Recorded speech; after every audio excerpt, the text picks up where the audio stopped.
Welcome back, dear students.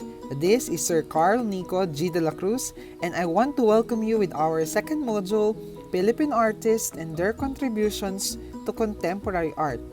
I hope that you already finished the independent activities and independent assessment, as well as the assessment part and what I can do and additional activities in our module number 1. I hope that you learned many things with that module. And today, we are going to discuss the 3 national artists who hailed from Bulacan. I hope that we will be proud that there are many national artists who came from Bulacan. But in this module, we will specifically focus on 3 national artists. Welcome and let us learn. But before that, let us first define what is an artist and who is considered an artist, as well as what makes someone an artist. Artist is someone who professes and practices an imaginative art.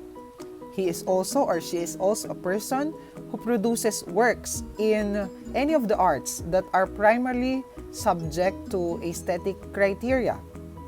Moreover, artist is a person who works in or is skilled in the techniques of many of the art form, specifically painting, drawing, sculpture, and many other.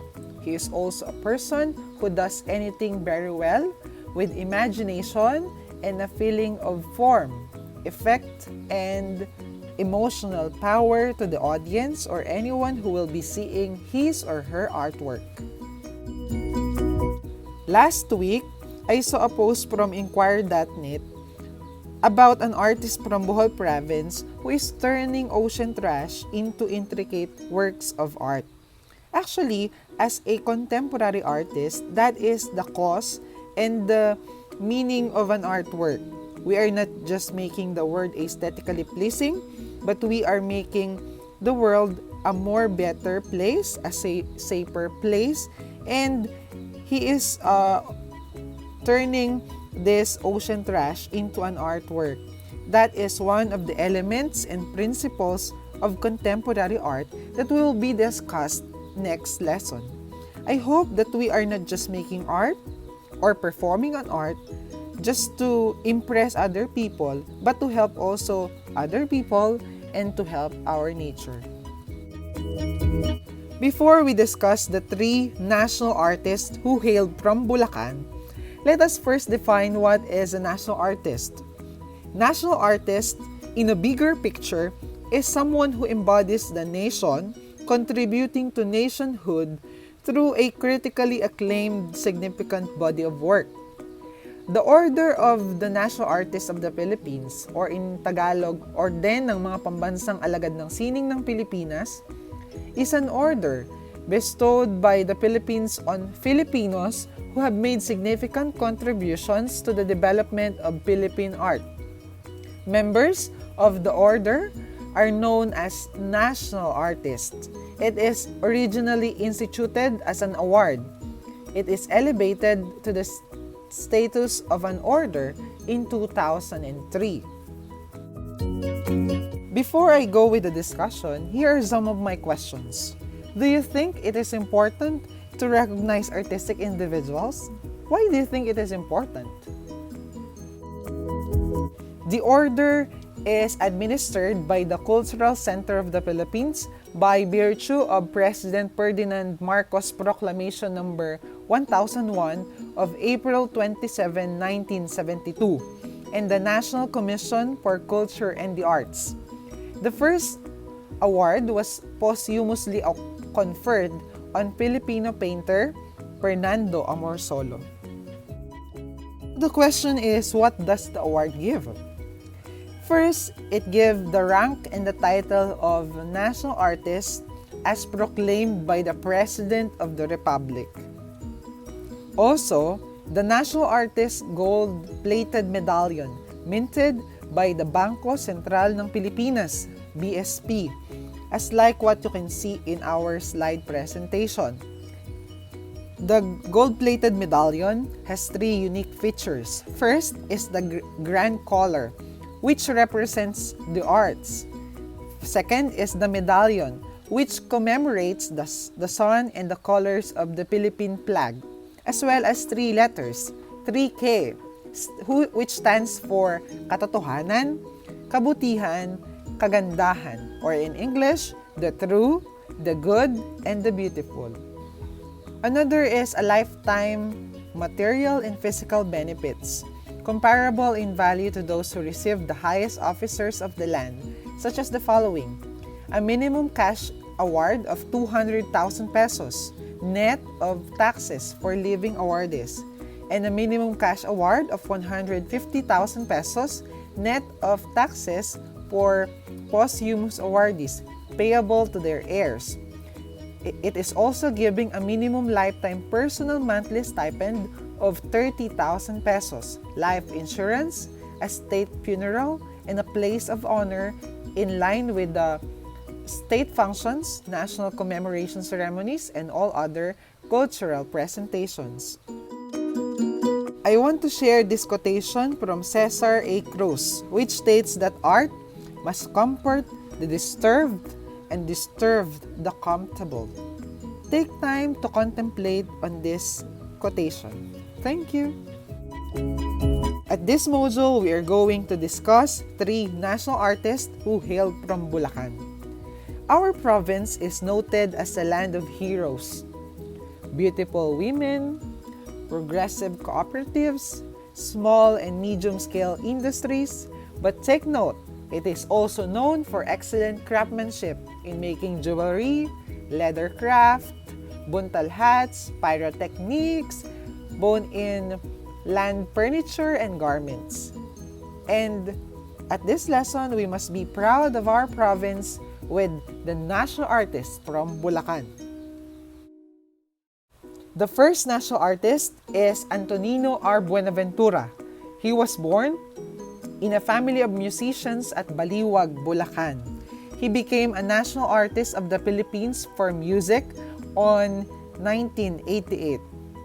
Buenaventura vigorously pursued a musical career that spanned several decades of unwavering commitment to advancing frontiers of the Philippine music.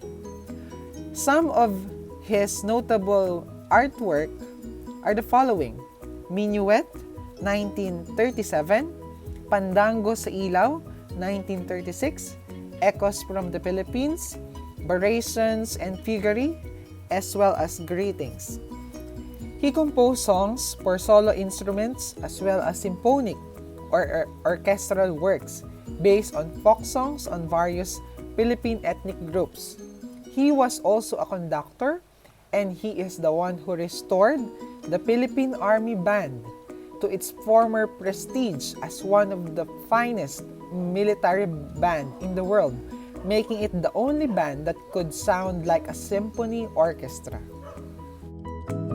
Elements of music employed on his works are the following: timbre, which is the sound quality; texture, which is layers of sound; rhythm, how long or short the sound is; and dynamics, how loud or quiet a sound is. Our second national artist from Bulacan is a national artist of the Philippines for dance on 1973. She was a folk dancer and academic noted for her research on Philippine folk dances. If Antonino Buenaventura is from Baliuag, Bulacan, she is from Bocaue, Bulacan, and she became a national artist on the year 1973. In 1935, Buenaventura joined Francisca Reyes Aquino to conduct research on folk songs and dances that led to its popularization today. Because of the researches that was conducted by Francisca Reyes Aquino, she came up with the following books: Philippine National Dances, 1946, Gymnastics for Girls, 1947, Fundamental Dance Steps and Music, 1948, Foreign Folk Dances, 1949, Dances for All Occasion, 1950, and Playground Demonstration, 1951. And with curiosity, if you will be going to research on the following books, some of the books written by Aquino is posted on the Amazon, and you can buy the following books. So it clearly portrays how research and writing books is important to the preservation of art in the Philippines. One of her research is on tinikling. Its time signature is 3/4, and the elements present on one of the most famous folk dances in the Philippines are the following: space, dynamics, rhythm, and etc.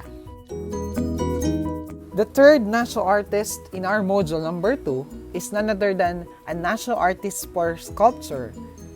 National artist for sculpture, who is none other than Guillermo Tolentino. He was born on July 24, 1890, and he was the fourth child in his family and has 7 siblings. Before being interested in sculptures, he learned how to play the guitar, a skill which he inherited from his father. The young Tolentino showed an early talent in sculpting, having been able to mold figures of horses and dogs made out of clay. If Francisca Reyes Aquino is from Bocaue, Bulacan, Antonino Buenaventura is from Baliuag, Bulacan, Tolentino was a Filipino sculptor and professor at the University of the Philippines, who hailed from Malolos, Bulacan. He became a national artist of the Philippines for sculpture in 1973, 3 years before his death.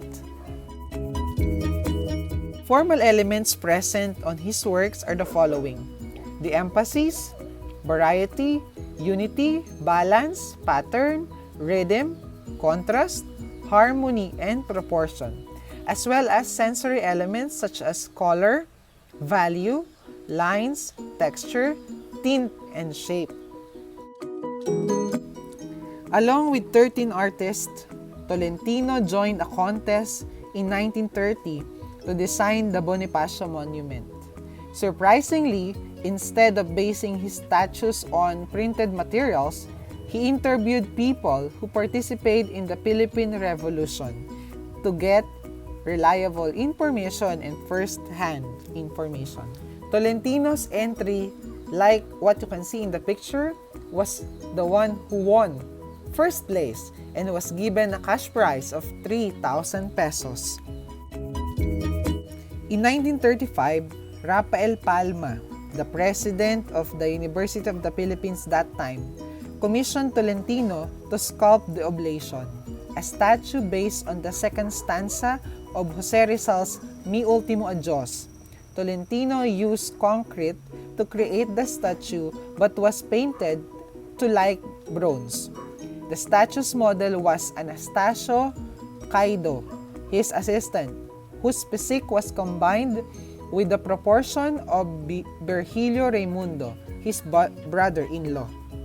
Beside these monuments, Tolentino made smaller sculptures, which are now located in the National Museum of Fine Arts, and busts of heroes at the Malacañang Palace. He also designed the medals of the Ramon Magsaysay Award and the seal of the Republic of the Philippines. Truly, Bulacan is not just a historical province of the Philippines, but it is also a home of talented artists who are now awarded as National Artist of the Republic of the Philippines. Buenaventura is for music, Aquino is for dance, Tolentino is for sculpture. And do you know that you are also a masterpiece? Because according to Psalms 139 verse 14, I praise you, for I am fearfully and wonderfully made. You are fearfully and wonderfully made, and you are a masterpiece of our Creator. Thank you and God bless. I hope that we will see each other soon when the time is safe. Thank you and stay safe, everyone. Stay healthy physically and mentally. God bless you all.